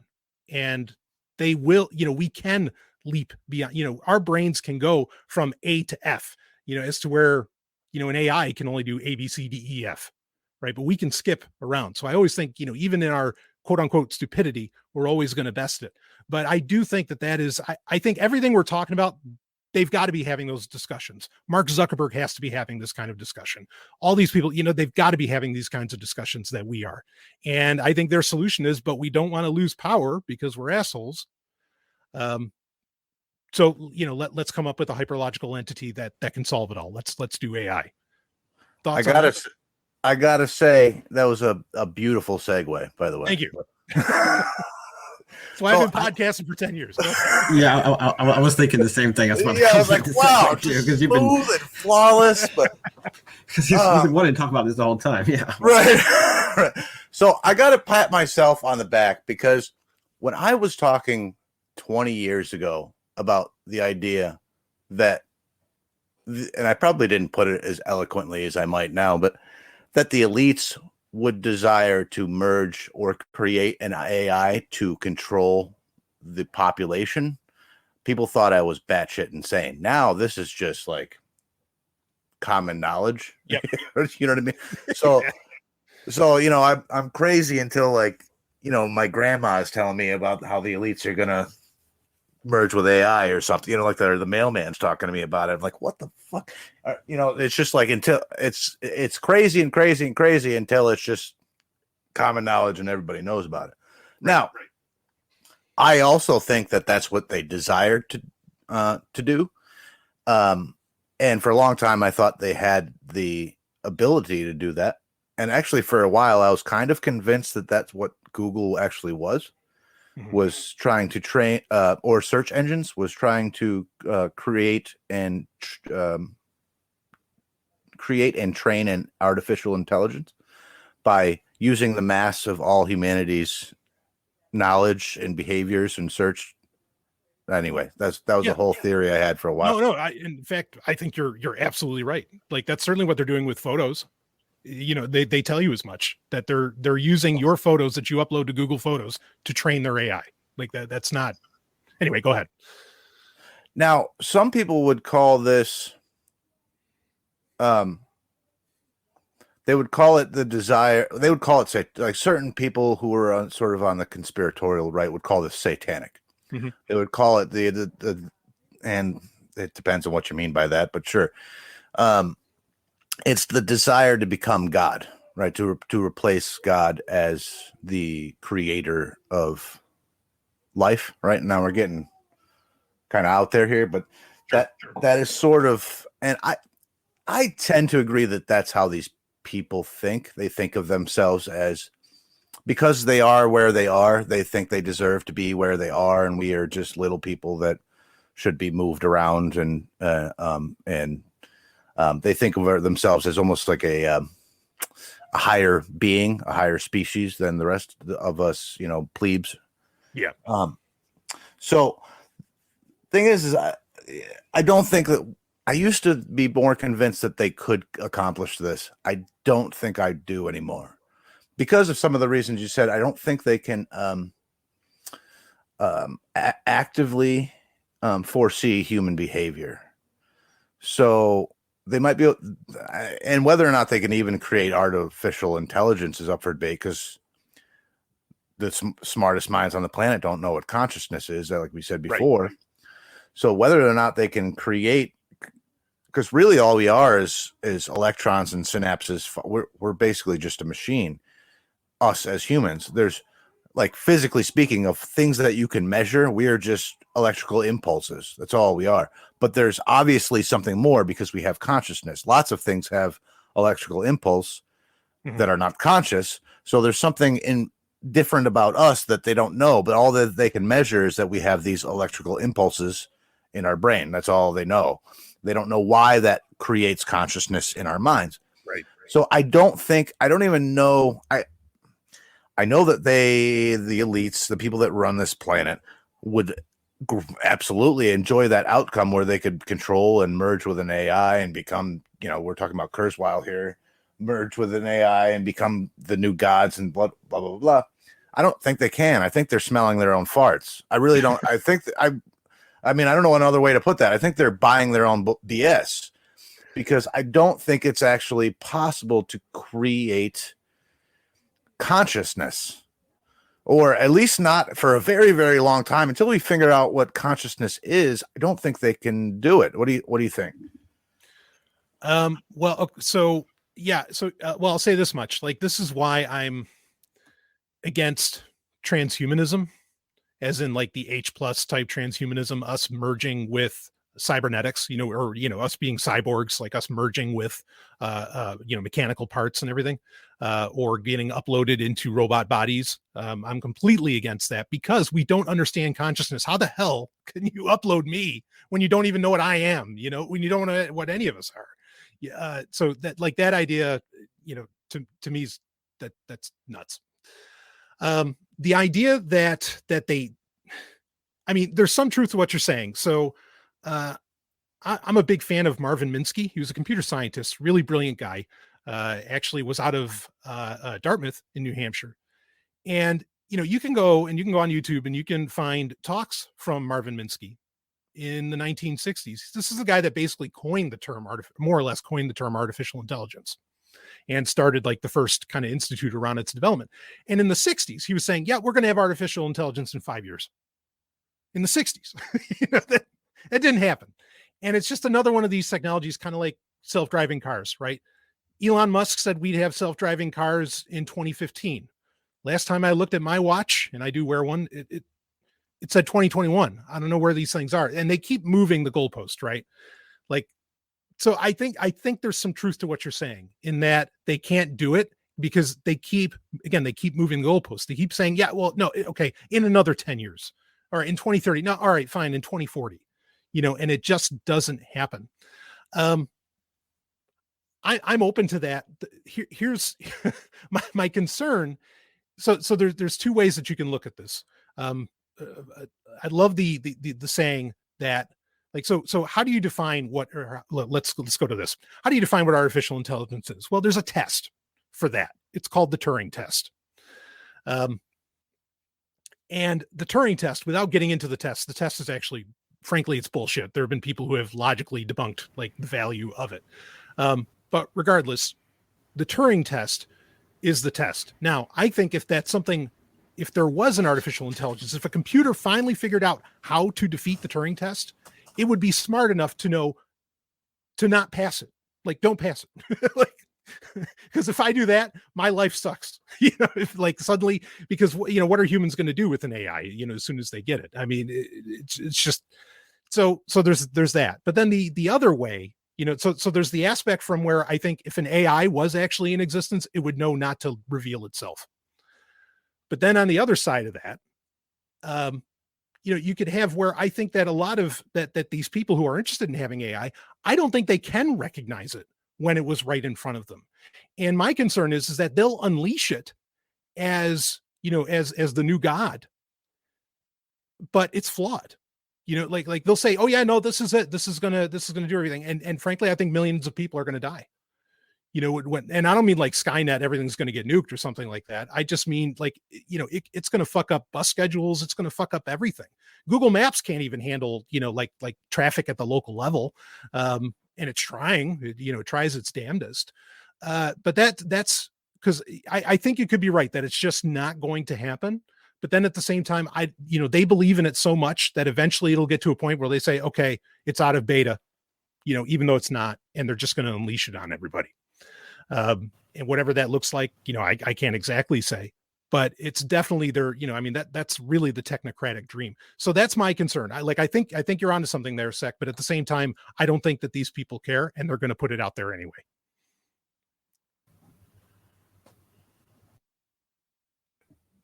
Yeah, just because they can't do something has never stopped them before. You know what I mean? Yeah, right. Right.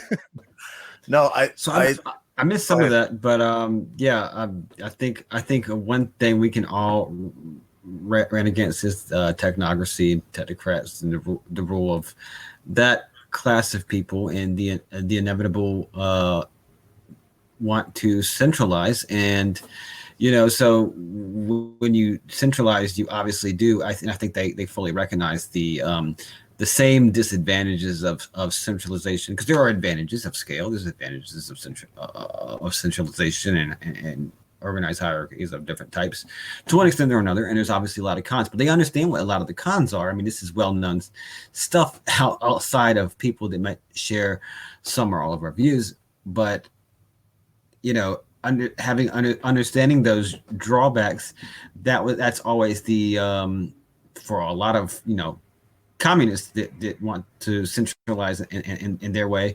The answer is the big computer will decide how to allocate resources and how to economically plan. But now we're coming to the reality that computers do handle so much of the transfer of resources and funds and stuff all over the world. Stock trading and currency exchange trading and fractions of a second.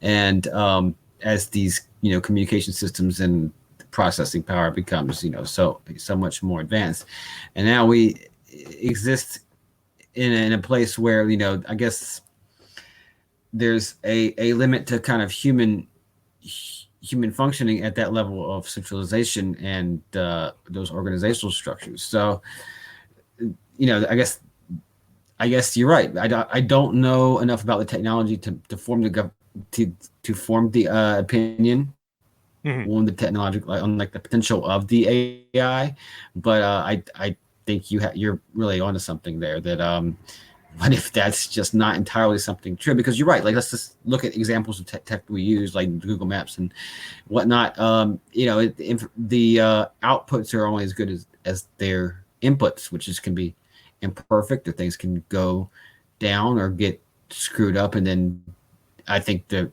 result is magnified. It can be magnified many, many times on a global scale. And I think there's just also something just missing from the human element of markets and basic facets of human relations that's just not there in the big computer. Yeah, I think so. There are a lot of technologies that, Elon Musk, go down the list of the, technocrat asshat that they're putting out there, that frankly, they only work in California, and they'll only ever work in California. Or maybe they'll work in where the weather's nice and predictable, but the weather is not nice and predictable, frankly, in most of the planet. And, your electric cars, your delivery robots, your, take your pick of the tech, it just doesn't work. Like solar cars, everybody wants solar cars. That's not going to fly in Maine, that. It's just not going to happen. It doesn't work that way. And people aren't going to leave there because people actually love living in Maine. And, I think that's wonderful. Or wherever, I mean, what are you going to do to the Canadians? I mean, they're so nice, leave them alone. So, there's that aspect of it. But then I think where they could go is that the low, the inefficient and not truly artificial general intelligence, that they're developing. I think their hope is to get people so hooked on that, like so hooked on Google Assistant, so hooked on Alexa, so hooked on using Siri, that the only way that they can have control isn't control perhaps via the AI, but that they can have control by pulling away your access to whatever services they've offered to you. I mean, 20, 30 years ago, what's the surefire way, say in the 1980s, what is the best way to suddenly get everybody in front of town hall? Turn off all the televisions. Like, I mean, if TV suddenly got wiped out, man, everybody be in front of pitchforks be coming down, the whole thing. It'd be insane. And so I feel like we're kind of getting in a similar way, like where everything is subscription based, everything, you're paying for everything. And, it's all getting fed to you from centralized, nodes, servers, companies, individuals, whatever. And that their greatest hope is that, well, when somebody steps out of line, we're just going to yank all of that away from you. Sorry, your smartphone's off. This is off. This is off. And people have just become so dependent upon it. I mean, you take their Netflix away. Holy shit, like, what are they going to do? I mean, and the other part is that I don't know that they would get out with pitchforks. They'd probably just be like, they get down on their knees and say, please, what can I do to get my Netflix back? So, I mean, like, there's that scenario, I think, as well, that maybe they don't even need the AI. They just need the algorithms that are, or they just need the infrastructure that's good enough to make people reliant upon it. And that they can ultimately pull the plug on any individual as needed. And the algorithms, just can be the all watching eye on that. So just putting out that other option, that's another direction that this kind of level of control could go. That's related to AI, it's in striking distance. That's a good point. And something I noticed in conversing with you over the time is that we're both into sci-fi quite a bit. Yeah. But you're more of, I'm putting this in a just kind of to paint a picture. You're a Star Trek. I'm a Terminator. Right? Yeah, sure. So you get exactly what I'm saying. Like, I'm a running man, like that. Yep. So, you are generally speaking are very hopeful and optimistic about the future and of technology. I grew up very terrified of technocracy and AI and technology. And I saw dystopia left and right, and that's what I was attracted to in my sci-fi. So now, but hearing you say, which is odd because you sound very pessimistic about the future. And I think you're right. I think I hadn't really thought of this so much, but trying to implement or get close enough to AI might be as bad as actually unleashing AI. Okay, maybe not, but pretty darn close. Like, if they're controlling, putting forth all these half-ass algorithms that they control and calling it AI, and it'll be so much better, and it just grants them that much more control over every little decision in our life. Well, what the fuck? What is the difference? That's about as bad anyway. Just doubling down on failure. Yeah. Right. Exactly right. I mean, okay, an AI might literally wipe out all life on the planet, so that's probably worse. But, in terms of what we can see in the foreseeable future, that might be just as bad in a lot of ways as actually, like, them faking it to make it might be, it might as well be an AI destroying our lives. You know what I mean? Because it would grant them that much more control. So do you see this? I don't want you to make predictions, but do you see this as like a train we're heading towards? Like, if it's like it's going to happen, like this is almost inevitable, like something like, okay. Yeah, straight up. Like the idea that Well, so I've said often that we're heading more towards like William Gibson's Sprawl, more than towards like any solar punk fantasy, in science fiction. We're heading in a direction where, I mean, why is a great question. As far as like, I mean, it's inherent in how you interact with the technology, like the algorithms and, a lot of the technology in general. It essentially teaches you, like Google search is a great example to bring up. With Google search, it's gotten better, but you used to not type in like perfect English to ask Google to find something for you. You knew a specific way to type something out. Like if you wanted to find pictures of ninjas, you would not type in pictures of ninjas. Like you would type in, you wouldn't type in a complete sentence. You type in specific keywords that you would know to look for. Like maybe you'd type in Sho Kasugi or, something like that. And that's it, is that the technology is really training everyone in a way to engage with it. Like you are, when you get used to using Alexa, you change the way that you go through your day. It's not that you don't bend the technology to your will. The technology bends you to its will, to the way that it works. Yes. Okay. Now that's why we're heading in that direction, because nobody's willing to stop and go, hey, wait a minute. I did an entire article, in the Freedom Phoenix newspaper, just this year, just in 2021, just this past month. And the whole article was about, do you realize that computers originally were never meant to interconnect with each other? But nobody knows that, like nobody, and I don't blame them. I get it. You had to be there to see it, to understand that's how things originally were. Computers, like logic, were just a tool, but it's not a tool anymore. Now they've become God, and you are figuring out, how can I pay fealty best to get what I want out of that God? And I don't see that changing, because people aren't asking the right questions. Like people aren't, they're not bending the technology to their will. And that is a very real problem. So go ahead, Zach. So do you think that, okay, so there's two things that could possibly save us from that fate. Mm-hmm. One would be a change in consciousness of humans. Yep.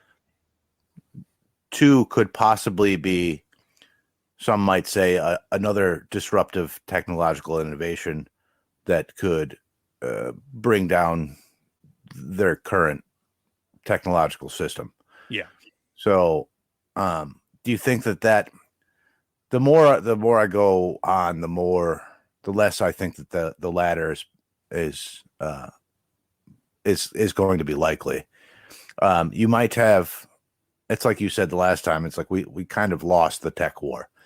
It's like we might be able to find some tech. This is just my opinion. I want your thoughts too, but we might be able to find some tech that disrupts them in the near term. But I think that without a shift in consciousness of how we think about and interact with technology, I think you're right. It's a slow march towards this dystopian future.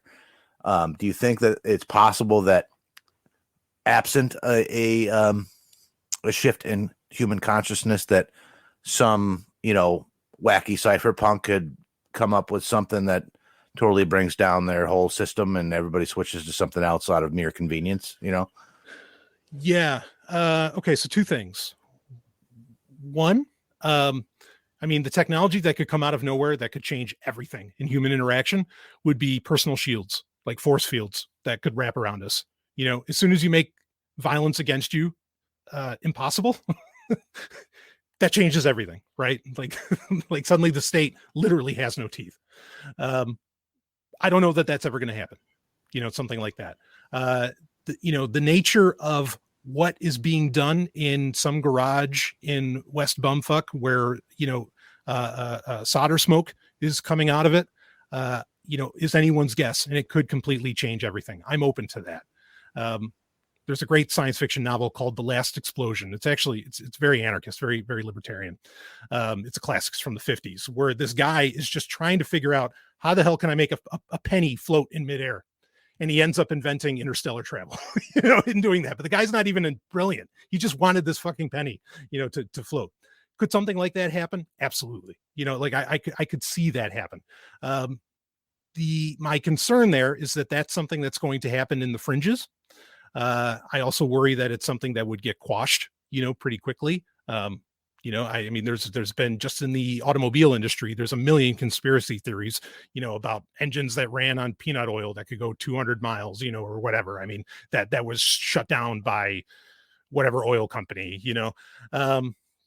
So, I'm not too hopeful that'll get there. So I guess maybe that answers that's one part of my answer. That at least it can happen, and I think there are people who are interested in it.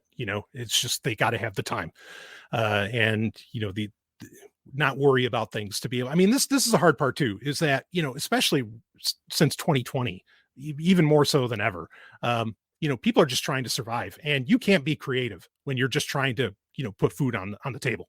You can't think like this. You know what I mean? You can't go outside of the box or anything like that when you're just trying to make it every day.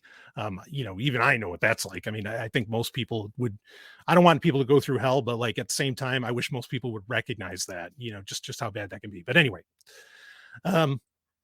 so that could happen. I don't know how hopeful I am that it's going to, but that could happen. The second part I want to bring up is I loved your point, like that you're Terminator, and I'm Star Trek, and more hopeful about things. The thing that I didn't learn really until just the past few years, the thing I didn't learn until, I got in my 30s and, almost 40, was that what Gene Roddenberry was actually saying with Star Trek was that we would get beyond technology at some point. At some point, we would be something so much more. And I see that now, but the problem is that a lot of people, I mean, Star Trek got so many people. Star Trek is so directly responsible, for good or ill, is so directly responsible to the technocracy that we, the technological dystopia that we live in right now. And I hate to say that because I love it, but it's true. Like, it inspired so many people to get into computers. It inspired so many people to do this, that, and the other thing, as far as tech goes. And it's so positive about it, that I think a lot of people didn't realize perhaps the harm that they were potentially creating, because they're like, no, we need to get to the Star Trek future. Even Steve Jobs, at the D4 conference, he said, "Oh, just give me Star Trek." I mean, that's a direct quote from him. So these people were trying to get to that. But that's part of the problem, is that they never realized, and I didn't either, like I said, until I was in my 30s, they didn't realize that Star Trek was actually saying, at some point, we're going to get beyond this. We're going to get even, the tech is just a tool, and we've got to evolve beyond it. And that speaks to that change of consciousness that you were talking about, Sec. I don't know that everybody's going to get there, but I do think some people might be able to get there. And that's admittedly a part where I'm holding out my hopes, as much as I hate the word hope. So, well, no, I like what you said. And that's still not a very nice look of the future, but no, it's not. We're back to the cabin in the woods, Brian. Yeah, let me be clear. Like, I was defending people that want to live in cities, but that is not me. No, I'm out. I'm out on all that. See you later. But I guess that's the best we can hope for, is us on the fringe can sort of create things that can insulate ourselves from this monstrosity. But I guess that's all we can hope for at this point. But yeah. All right, two last questions. Yep. Well, I'll give you the easy one first. I'm a big fan of Nikola Tesla. Uh-huh. It's the perfect story for me. It's that small guy against that bastard JP Morgan and Edison. And yep. What do you think about this? Is too broad of a question. What do you think about Tesla? Do you think that he was way far out there? Do you think that the feds took a lot of JP Morgan working in concert with the feds, kept a lot of his inventions under wraps, or his ideas and that kind of thing? What do you think about all that? Yeah, I'm totally conspiratorial when it comes to Tesla. I think that he came up with a lot of wild things that we, can barely imagine, and maybe we saw hints of, in some of the documentary evidence that exists from him, be it photos, papers, whatever. And I think we've always had a Tesla, at least maybe not every generation, but every few hundred years or so. We're still wondering how the fuck were the pyramids built. Well, it's like, it doesn't have to be aliens. There was just a Tesla back then who figured it out.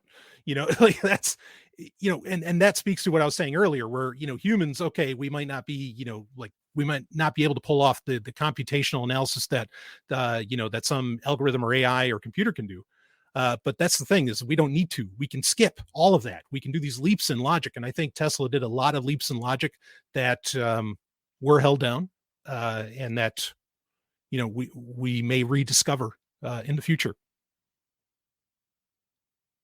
Man, we might have to do a whole episode on like ancient history and like collective consciousness and the possibility of humankind being much older than we think it was, and the idea of like there being Teslas or Hermes or throughout history.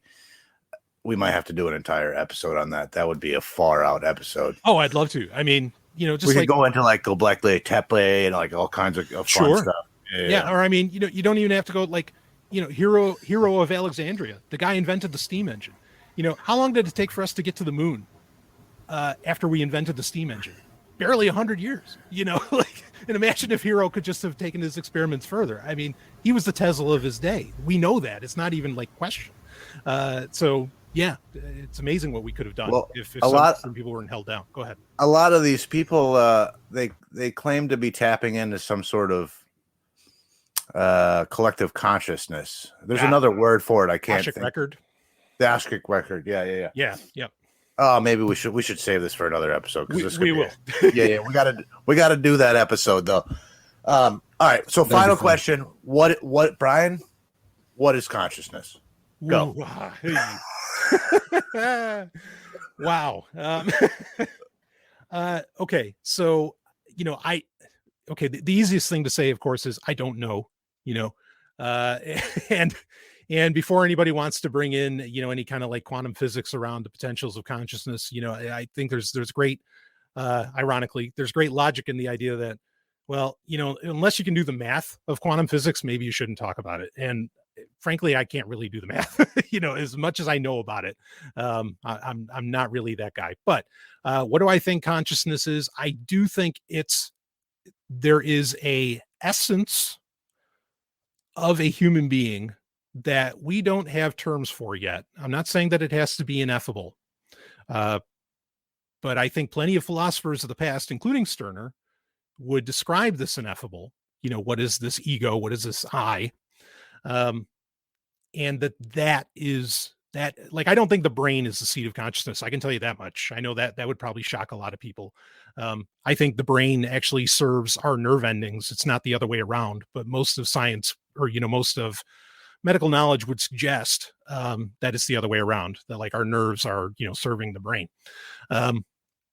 So consciousness is something to me, what it is, it's something that we don't, really, like, it's what its seat is. We don't exactly know yet.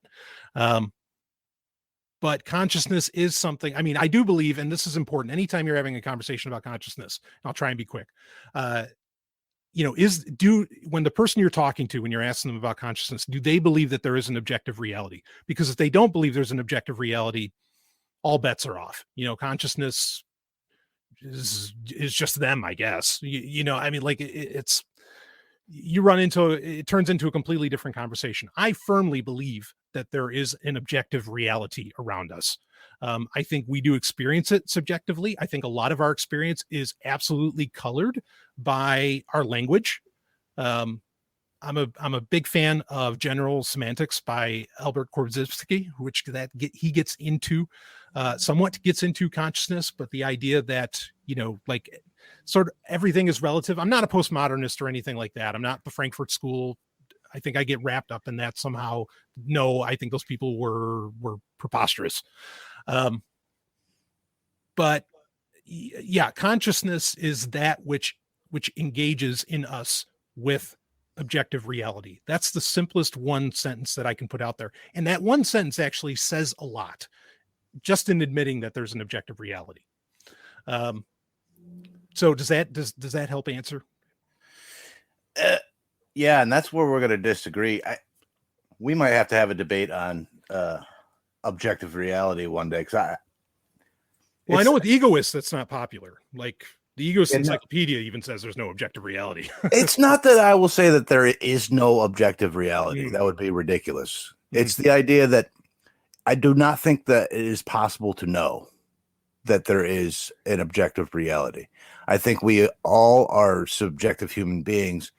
And it is just, to me, and maybe I've taken too much acid, but it's to me, it's just as likely that we are creating reality through our own subjective interpretations and consciousness. We are actually creating reality as we go. It's just as likely that that's the case to me, as there is some objective reality that we're somehow tapping into at the same time. Yeah, through reason and through logic and experiencing subjectively.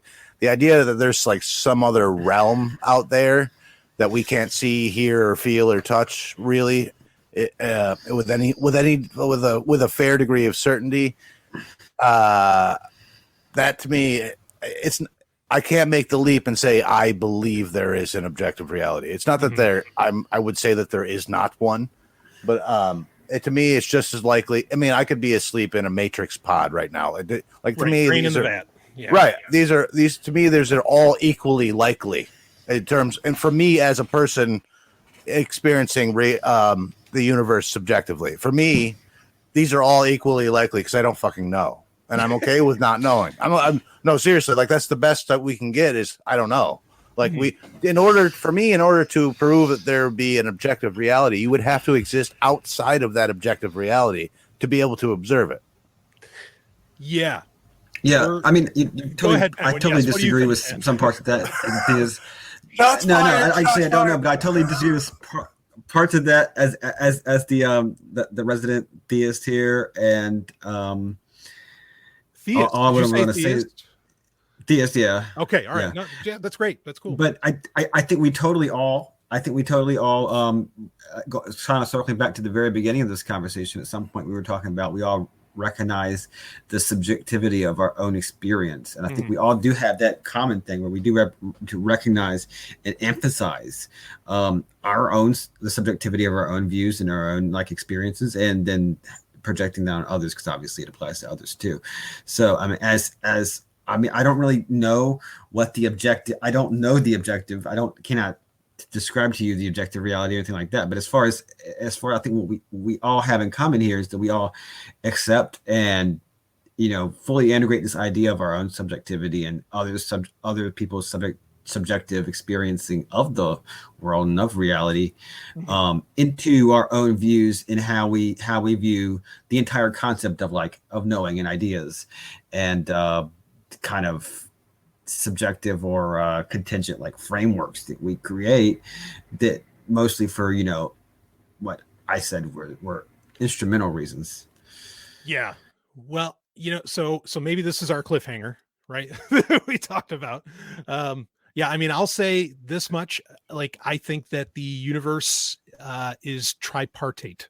I'm not going to expand on that though. That's going to have to be for another episode. I will not expand on that. But that said, there's actually, so, I mean, I was raised Jewish. There's a beautiful saying in the Talmud, which essentially goes, disagreement for the sake of heaven. And I love that, so we're not all agreeing here. Right. But we're disagreeing, what you could say, for the sake of heaven, for the greater good, as it were, whatever that happens to be, we're disagreeing because we're trying to get to some kind of truth or at least explore it. And maybe that's the only way. Instead of rejecting reality, that's the only thing we can engage, in our life is, just that constant search. So anyway, I'm willing to leave it at that. So we'll disagree for the sake of heaven. And right. No, that's a beautiful ending. Yeah. Yeah. I mean, to me, it's that we disagree is irrelevant because there's no answers yet, but you're right that just having these discussions, we're trying to further the search for that answer, and it probably won't come for a very long time, but okay, it's fun to get new questions. So yeah, these are fun conversations, so yeah. I enjoy it anyway. But Penguin, you got anything else before we wrap up? No, I mean, I think people should stay tuned for more content, and we're definitely going to have Brian back. We definitely want you to have back for some really we have some great ideas for some future conversations, but it's always a blast to have you on. And people should also check out various places they can check out to get our t-shirts. Oh yeah, buy our t-shirts. Buy their t-shirts, everybody. Yeah, seriously, buy our t-shirts. The more t-shirts you buy, the more stuffs we can do. So. Yes. I mean, they pay me top dollar to be on here. You folks got to understand. They gave me a whole $2. Please buy some t-shirts. No, but look forward to our next episode with Brian, where we talk about the literal meaning of the universe and did aliens build the pyramids. It'll be great. I'm there, guys. I got to keep my record up. I got to be the most on the Agora podcast. All right, Brian, what do you want to plug? What do you got going on? Anything? Sure. Of course, to find everything about me, just go to sovryntech.com, SOVRYN tech.com. A lot of big changes happening in December. Very excited. Details will be coming, as you listen to the show. But that's the place to get your hookup.